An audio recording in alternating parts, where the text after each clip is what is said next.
trabajo se titula Evolución del estado nutricional en personas mayores durante los primeros 6 meses de permanencia en una residencia de larga estadía y su relación con la dependencia previa para las actividades básicas e instrumentales de la vida diaria.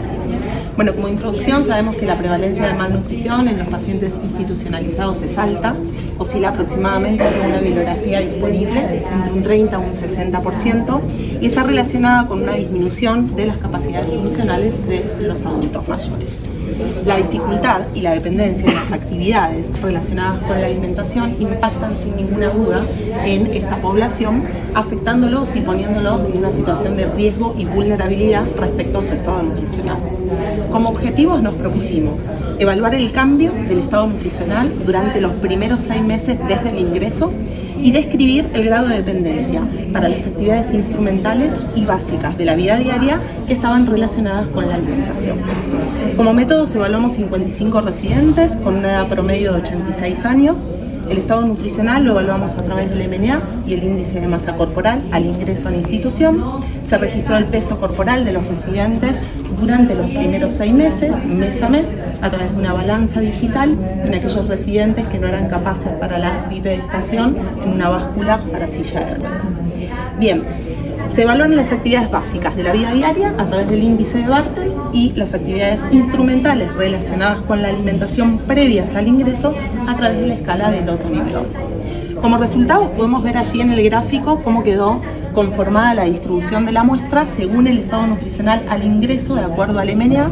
Lo que podemos observar es que más de la mitad de la muestra, un 62% de hecho, se encontraba en un estado de riesgo de malnutrición, un 29% se encontraba normonutrido y un 9% en estado de malnutrición. Lo que encontramos es que al ingreso el 87% de los residentes era funcionalmente dependiente para las actividades básicas de la vida diaria y el 91% era dependiente para las actividades instrumentales. Si nos detallamos bien en las actividades relacionadas con la alimentación, lo que encontramos es que un 78%, un gran porcentaje de la muestra, era totalmente independiente para comer cuando lo evaluamos según el índice de Bartel. Sin embargo, cuando evaluamos la escala de Lotton en estas actividades específicas, observamos que únicamente un 27% de estos residentes era capaz de realizar las compras por sí solo y únicamente un 11% era capaz de planearlas, prepararlas y servirlas de manera independiente. Claro está que, si bien encontramos este alto porcentaje que podía comer por sí solo, sin ninguna duda dificultaba mucho en este porcentaje ver que esa población podía llegar a prepararse y a comprar esos insumos. Por lo tanto, lo que hallamos es que en los residentes que ingresaron con un MNA desfavorable, significa con un estado de riesgo de malnutrición y malnutrición, que ocuparon de hecho el 70% total de nuestra muestra, se encontró una diferencia estadísticamente significativa tanto en el IMC como en el peso al ingreso y a los 6 meses. ¿Qué significa esto? Digamos que aumentaron de peso, aumentó ese IMC y ese peso corporal desde el ingreso a los 6 meses en estos dos grupos. Asimismo, también en el grupo que entró normonutrido, este aumento fue significativo, no lo pusimos a fines de espacio no más, pero sí se observó un aumento en todos los grupos.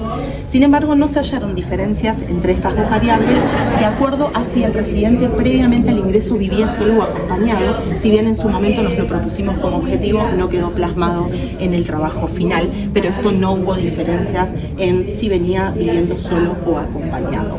Bien, ¿y qué podemos concluir entonces? Que la institucionalización sin ninguna duda ofrece, garantiza determinadas acciones, intervenciones para poder mejorar esa ingesta de los residentes. ¿Cuáles son algunas de ellas? Bueno, por supuesto garantizarles la compra de los insumos de alimentos, por supuesto la preparación de comidas, el servicio al residente, la comensalidad, como sabemos la importancia de la sociabilización en los momentos de comida, una prescripción alimentaria adecuada, que muchos vienen con muchísimas restricciones, ya desde el médico y el licenciado en nutrición, y un seguimiento nutricional mes a mes. Por lo tanto, concluimos que la institucionalización ofrece sin ninguna duda un entorno apropiado y garantiza las actividades básicas e instrumentales de la vida diaria relacionadas con la alimentación, lo cual favorece la ingesta alimentaria y la mejora en el estado nutricional.